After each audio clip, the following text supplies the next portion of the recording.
Hello বন্ধুরা, তোমরা গরমে কেমন আছো? তো দেখো, তোমাদের দাদা আজকে বাজার থেকে জ্যান্ত মাছ এনেছে। এটা দিয়ে পাতলা ঝোল করব। তো কি দিয়ে পাতলা ঝোল করব তোমাদেরকে দেখাচ্ছি। আগে মাছটা ধুয়ে নিই। তো দেখো, মাছ ধোয়া হয়ে গেছে পরিষ্কার করে। আর পাতলা ঝোল বানানোর জন্য নিয়েছি আলু আর ঝিঙে। মশলা দেখো, কাঁচা লঙ্কা, আদা আর জিরে।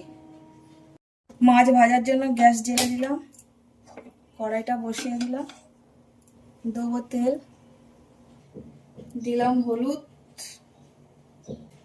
দিলাম নুন। হলুদটা দিয়ে মেখে নেব ভালো করে। মাছ ভাজার জন্য তেল গরম হয়ে গেছে, মাছগুলো ছেড়ে দেবো। তো দেখো, মাছ কিন্তু ভাজা হয়ে গেছে সব। মাছ কিন্তু সব ভেজে নিই। ওই তেলের মধ্যে দেবো একটু জিরে ফোড়ন, আলুগুলো দিয়ে দেবো। দেখো, আলু কিন্তু একটু অল্প করে ভেজে নিয়েছি, ভাজা ভাজা হয়ে গেছে। দেবো একটু হলুদ আর দিব নুন, আর দিলাম বেটে রাখা মশলাটা।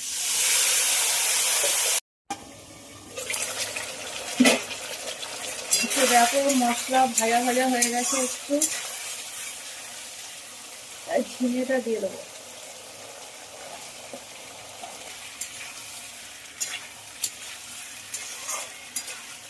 একটু ঢেকে দেবো 5 মিনিটের জন্য।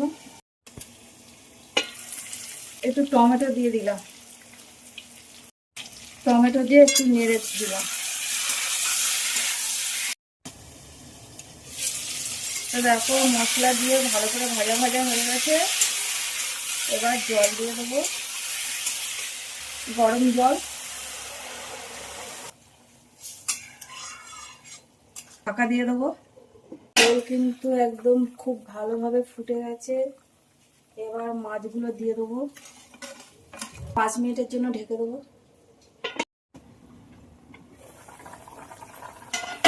তো দেখো, মাছ দেওয়ার পরে কিন্তু ঝোল একদম ভালোভাবে ফুটে গেছে। এবার নামিয়ে নেব। তো দেখো, ঝিঙে আলু দিয়ে আমার মাছের পাতলা ঝোল কেমন হয়েছে দেখো। তোমাদের যদি ভিডিওটা যদি ভালো লাগে, লাইক করো, কমেন্ট করো, শেয়ার করো। আর তোমরা সবাই সুস্থ থেকো, ভালো থেকো, টাটা।